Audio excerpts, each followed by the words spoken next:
लेके जा नहीं रही है, जब किसी को हम यहाँ से बाहर भेज नहीं रहे। नहीं, भेज भी नहीं सकते। आपकी हिम्मत क्या है यार? चौकीदार और तड़ीपार की हिम्मत है कि यहाँ से किसी को बाहर भेज देंगे? एक की बात करें यार।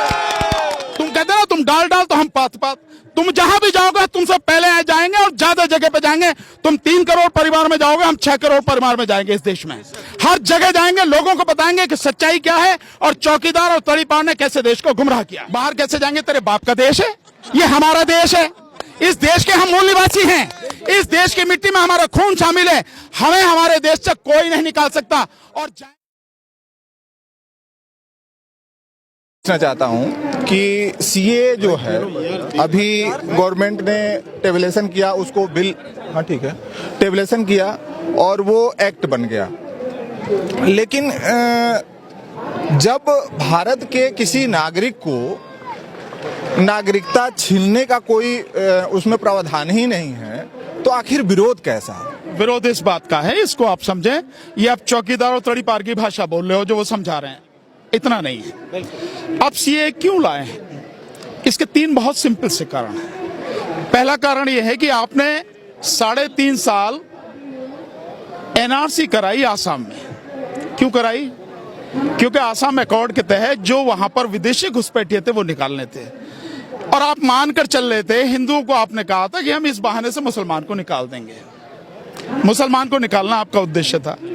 लेकिन जब आपने एनआरसी कराई और उसमें जब उसका फाइनल लिस्ट आई, 19 लाख लोग उससे बाहर हो गए, जिसमें 15 से 16 लाख लोग हिंदू हैं, गैर मुस्लिम हैं। तो जो आप चाहते थे कि मुसलमान निकल जाए, वो निकला नहीं। निकल गए आपके हिंदू। तो अब कैसे करेंगे?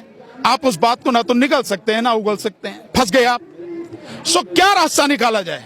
तो आपने इसके लिए रास्ता निकाला कि यार उनको नागरिकता दे देते हैं। कल व्यक्ति जो कागज लेके भाग रहा था कि मैं इस देश का नागरिक हूं, आपने वो कागज कह दिया नहीं तू नागरिक नहीं, झूठे कागज हैं तेरे।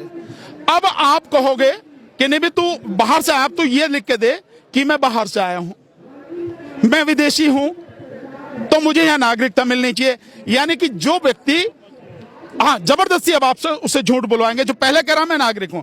लेकिन दिक्कत आपकी यह है कि वो 15-16 लाख लोगों को आपको जवाब देना है, हिंदू नेताओं को जवाब देना है कि जिसको बाहर निकालना था वो निकले नहीं, निकल गए हम। इसलिए एक पहले सुन लीजिए। दूसरा, अब आपका निशाना क्या है? बीजेपी का, आरएसएस का शुरू से एक ही मुद्दा है, एक ही नीति है, वो है हिंदू मुस्लिम करना। तो इन्होंने क्या काम किया कि इसके साथ साथ एक तीर से 2 निशाने हो जाएंगे। उनको भी नागरिकता दे देंगे और मुस्लिम हिंदू जो हम करना चाहते हैं वो भी हो जाएगा। तो इसलिए जानबूझ के मुस्लिम शब्द उन्होंने उससे अलग हटाया। समझिए। तीसरी जो बात है, सरकार के पास जो असली मुद्दे हैं, देश की जो असली समस्याएं हैं, जिसके लिए उसने वादा किया था, उन सब का कोई जवाब नहीं है, उनके लिए कोई नीति नहीं है, कोई विजन नहीं है, और सरकार उस मुद्दे पर बुरी तरह से फेल है और बुरी तरह से घिरी हुई है। चाहे वो बेरोजगारी का मसला हो, चाहे महिला सुरक्षा का मसला हो, चाहे जो किसानों का मसला हो, मजदूरों का हो, काला धन का हो, भ्रष्टाचार का हो, और चाहे शिक्षा का हो, सारे मुद्दे पर सरकार पूरी तरह से घिरी हुई है। तो उसने सीए जो लाई है उसके ये 3 कारण हैं, इसलिए वो सीए लाई है। ये सही है कि इसमें किसी की नागरिकता नहीं छीनी जाएगी, लेकिन आप सिर्फ ये कह के बच नहीं सकते। आप ये जो लाए हैं इसमें सीधा सीधा संविधान का उल्लंघन कर रहे हैं, क्योंकि संविधान की प्रस्तावना पढ़ी होगी आपने। हाँ, मैं बता रहा हूं ना, संविधान की प्रस्तावना कहती है, बता रहा हूं, धारा नहीं होती है, संविधान में अनुच्छेद होते हैं। अनुच्छेद 14 का सीधा सीधा उल्लंघन है, नंबर 1। और नंबर 2 जो प्रस्तावना है, जो केशवानंद भारती वाला जो जजमेंट है, उसके तहत जो हमारी प्रस्तावना है संविधान की, वो मूल ढांचा है और मूल ढांचे में छेड़छाड़ नहीं हो सकती, परिवर्तन नहीं हो सकता। और क्या कहती है हमारी जो प्रस्तावना है, वो क्या कहती है? हम भारत के लोग भारत को एक संपूर्ण प्रभुत्व संपन्न समाजवादी पंथ निरपेक्ष लोकतंत्रात्मक गणराज्य बनाने के लिए और उसके समस्त नागरिकों को सामाजिक, आर्थिक, राजनीतिक न्याय, विचार, अभिव्यक्ति, विश्वास, धर्म और उपासना की स्वतंत्रता और अवसर और प्रतिष्ठा की समता, और उसमें राष्ट्र की एकता और अखंडता अक्षुण्ण रखने वाली बंधुता बढ़ाने के लिए। सो आप बंधुता बढ़ा नहीं रहे हैं, आप बंधुता खत्म कर रहे हैं, लोगों के बीच दुश्मनी पैदा। सुने। और जो पहले है पंथ निरपेक्ष, यानी जो इस राष्ट्र का जो धर्मनिरपेक्ष स्वरूप है हमारा, हर धर्म के व्यक्ति को हम सम्मान देते हैं, और धर्म के नाम पर, जाति के नाम पर, लिंग के नाम पर, भाषा के नाम पर, क्षेत्र के नाम पर हम किसी भी व्यक्ति में, केवल नागरिक की बात नहीं है, किसी भी व्यक्ति में, वो दुनिया के किसी भी हिस्से का रहने वाला हो, हम उसके साथ भेदभाव नहीं कर सकते। और इस सीएए में धर्म के नाम पर भेदभाव किया गया है, इसलिए वो आपका जो प्रश्न है वो प्रश्न हम उनसे भी पूछते हैं। नहीं, मेरा कहाँ प्रश्न है? प्रश्न तो आपका है, मैंने तो जवाब दिया। यार बेकार की बात कर रहे हो आप, कमाल है यार। आपकी जो बातें हैं वो उनसे भी हम पूछते हैं। नहीं, काहे को पूछ दो? देखिए उनसे उनकी बात पूछो, मेरे से मेरी पूछो यार। अनुच्छेद जो 14-15 का है, अनुच्छेद जो 14-15 का है, जब किसी की नागरिकता जाएगी ही नहीं। नहीं, मैं क्या कर रहा हूँ? नहीं तो आप दूसरे कहाँ, क्यों उल्लंघन नहीं? निश्चित रूप से जाने की नहीं, ले तो रहे ना आप। नहीं, ले आप ले रहे हैं। एक मिनट सर, एक मिनट।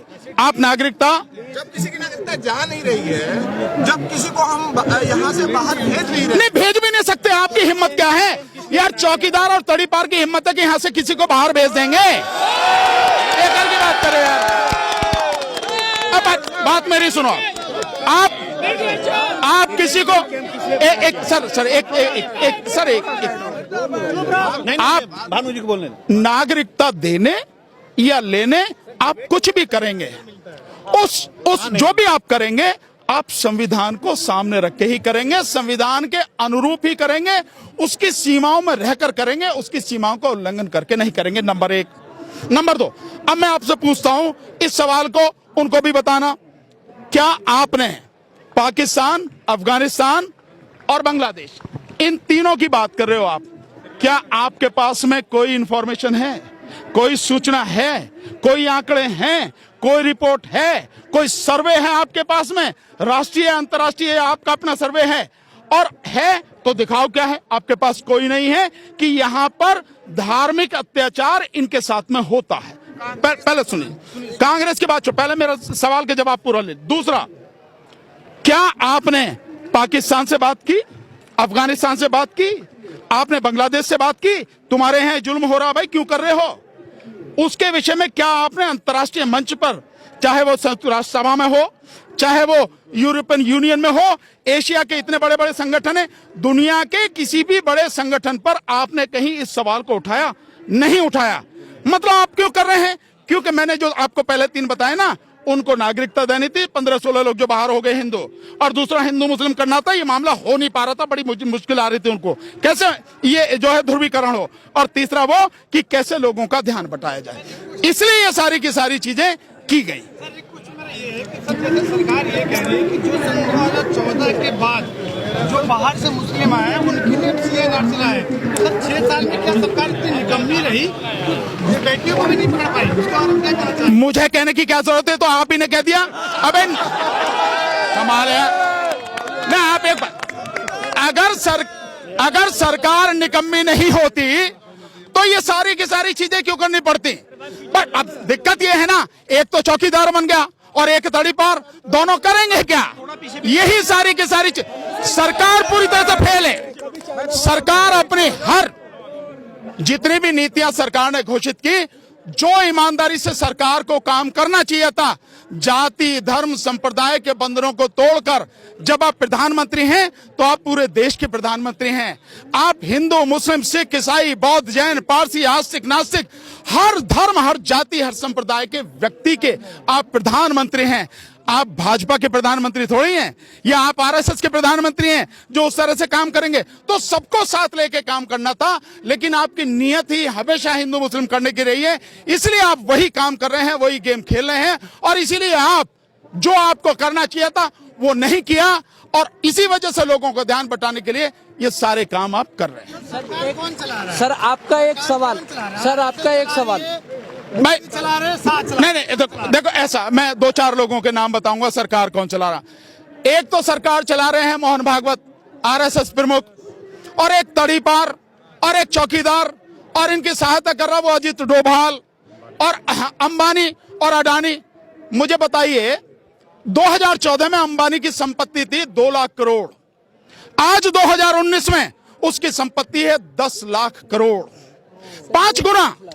आप मुझे बताइए कि 8 लाख करोड़ कैसे बढ़ गई, जब देश की आर्थिक हालत खराब है, जीडीपी हमारी 0 पे आ गई, पूरा देश तबाह हुआ जा रहा है, रोजगार नहीं है, जीएसटी ने पूरा व्यापार तबाह कर दिया, सारे जो संस्थान है जितने वो सब बंद हो रहे हैं, नौकरियां है नहीं, सार्वजनिक क्षेत्र के प्रतिष्ठान है उन्हें सरकार बेच रही है, और एक व्यक्ति की संपत्ति 5 गुना 5 साल में कैसे हो गई? तो सरकार ये लोग चला रहे हैं, लेकिन अब उनके दिन जाने वाले हैं और हम पूरी ताकत से इसमें जान लगा देंगे कि ये जितने भी हैं तड़ीपार, चौकीदार और जितनी मंडली है, ये पूरी की पूरी इस देश से सरकार इनकी बर्खास्त की जाएगी और दोबारा चुनाव होकर अच्छे लोगों को आएंगे, लेकर आएंगे, तभी ये बढ़िया काम होगा।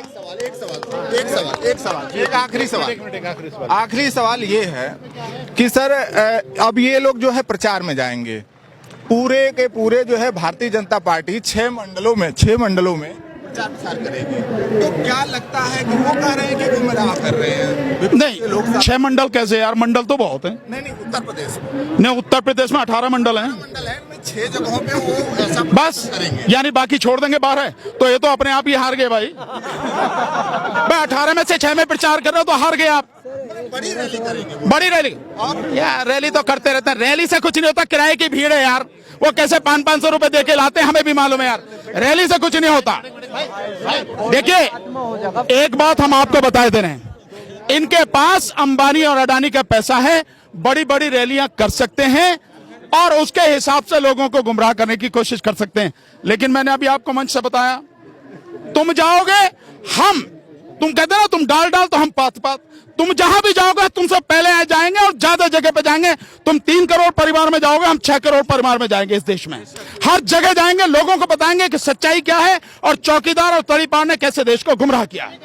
भाई दोनों के दोनों, हाँ वो कहता है 130 करोड़ हिंदू हैं, तो पहले चौकीदार की बात का जवाब देता हूं, बाहर कैसे जाएंगे? तेरे बाप का देश है, ये हमारा देश है, इस देश के हम मूल निवासी हैं, इस देश की मिट्टी में हमारा खून शामिल है, हमें हमारे देश से कोई नहीं निकाल सकता, और जाएंगे तो वो जाएंगे जो मध्य एशिया से आए हैं, भूलने नहीं जाना, हम नहीं भूले हैं, हाँ जो भी आर्य हैं, जो भी नाम दिया जाता। और रही मोहन भागवत की बात, अब क्या करूं, इतिहास पढ़ा नहीं, मोहन भागवत ने 130 करोड़, तो यार चलो हमें तो बाकी को छोड़ दो, मुसलमानों को भी आपने हिंदू बना लिया, इतनी बड़ी आपकी वो है। इस देश में हिंदू मात्र 15 करोड़ हैं, और मोहन भागवत ध्यान से सुन लिया, मैं गिन के बताता हूं कैसे 15 करोड़ हैं, उन्हीं की व्यवस्था, मेरी नहीं है, उन्होंने जो बनाई है, उन्होंने व्यवस्था बनाई, वर्ण व्यवस्था, 4 वर्ण बनाए, ब्राह्मण सबसे ऊपर, उसके बाद में क्षत्रिय, उसके बाद में वैश्य और उसके बाद में शूद्र। तो ब्राह्मण कौन है, क्षत्रिय कौन है, वैश्य कौन है, हम सब जानते हैं, यही हिंदू। बाकी सारे नहीं, दलित कैसे हिंदू है भाई? शूद्र, जो शूद्र हैं जिसमें SC ST OBC, ये सारे के सारे लोग, ये हिंदू कैसे हैं? क्योंकि जब इनके अधिकार देने की बात आती है, जब इनके हक की बात आती है, इनका प्रतिनिधित्व देने वाली बात आती है, शिक्षा में इनको भागीदारी देने की बात आती है, नौकरी में इनकी भागीदारी की बात आती है, इनकी बहन बेटियों की इज्जत आबरू की बात होती है, तब इनका हिंदूपन कहां जाता है? सो ये हिंदू नहीं है, इन्हें पढ़ने का राइट नहीं, तो इनको पता होनी चाहिए। इनके अलावा, और इन तीनों में भी, ये 3 भी सारे हिंदू नहीं हैं, इनमें केवल मनुवाद को जो मनुस्मृति को जो मानते हैं वही मनुवादी, केवल वही हैं हिंदू। बाकी हिंदू जो इंसान हैं, अच्छे लोग हैं, चाहे वो ब्राह्मण समाज में हो, चाहे क्षत्रिय समाज में हो, चाहे वैश्य समाज में, वो सारे के सारे इस देश के नागरिक हैं और अच्छे लोग हैं, इसलिए इनकी संख्या चंद है, 130 करोड़ नहीं, गणित उसे ठीक कर लेना चाहिए।